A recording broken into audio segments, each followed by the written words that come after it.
Yo, what's going on, guys? Today's gonna be a video about my top 5 tips for beginners for Demon Slayer Hinokami Chronicles.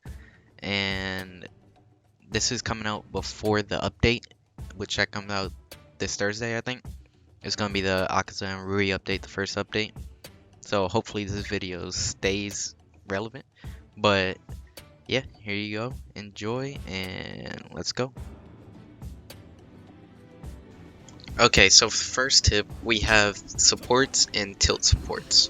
One thing I've noticed is some people, especially beginners, don't realize their support actually has two different attacks.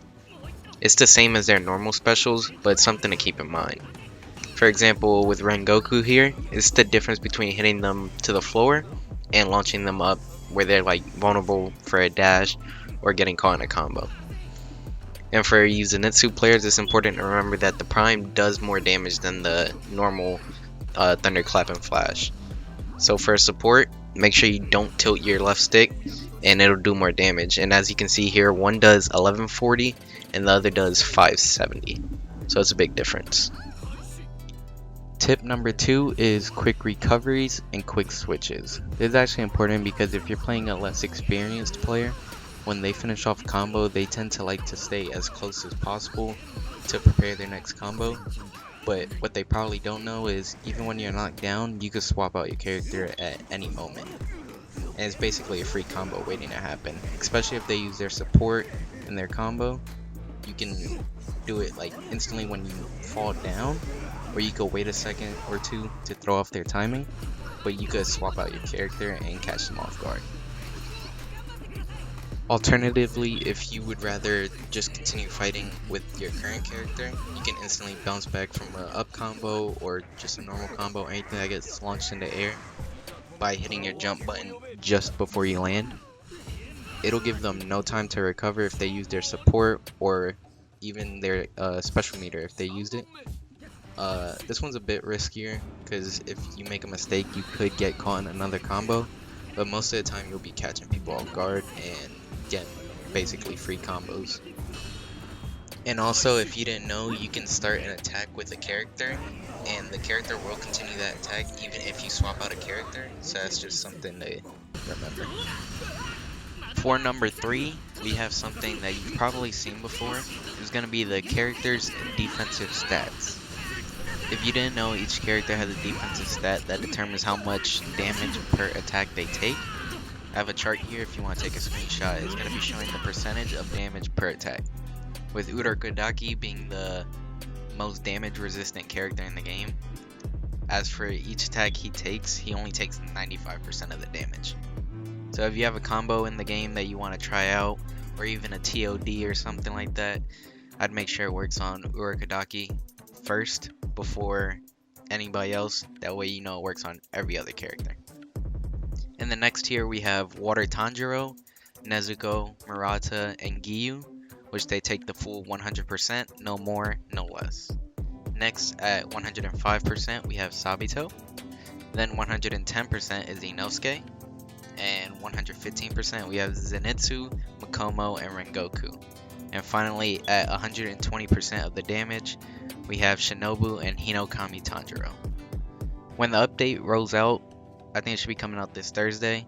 They might be a little bit different, and I'll see if any updates happen to it, and then I'll post a new video updating you guys. But yeah. Number 4, we're going to be talking about combos and ultimate arts. I'm not going to be talking about the combo length with the blue, yellow, and red meters, as the game already teaches you that. But instead we're going to be talking about how each hit does less damage than the other. So if you didn't know, when you do a combo, your attacks get less and less effective with each hit. So the longer the combo, the less damage per hit you are doing. The best way to do the most damage is if you could do a combo reset mid-combo, which sounds difficult, but it does happen. But I'm not telling you this so you do lower hit combos, rather this ties directly into what I'd like to talk about. If you were ever wondering why your level 3 art does around 75-ish% of damage sometimes, and then other times the same level 3 art does around 40 to 50% of damage, That's because if you remember what I just said, each combo hit does less and less damage. So unless you're going to go for a TOD or they have less than 60% of health, do not do a level 3 art after a full combo. Do it with just a 1 to 2 hit combo or just level 3 art off of no combo. That's how you're going to be maximizing the amount of damage you're going to be doing with your ultimate arts. And last but not least, for number 5, we have armored or invincible attacks. As you most likely already know, your heavy attacks are armored, and you can power through your opponent's attacks and win the engagement. But this tip is about how to use armored attacks to counter.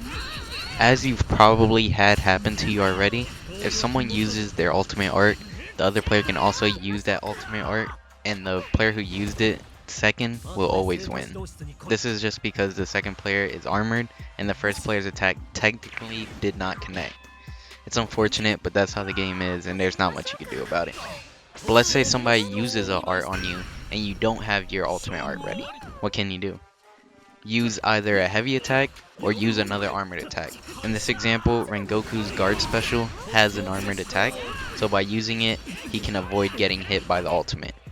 Other characters do have guard specials that are armored, like off the top of my head, Sabito and Hinokami Tanjiro. And you can also use those.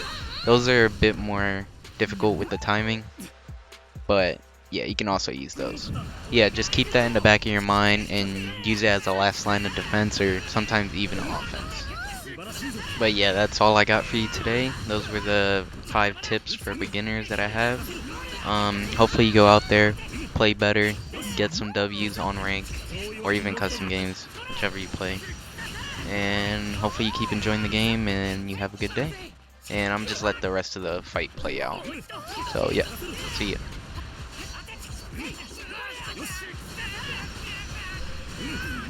素晴らしいぞ。行くぞ。勝負あり。そこまで。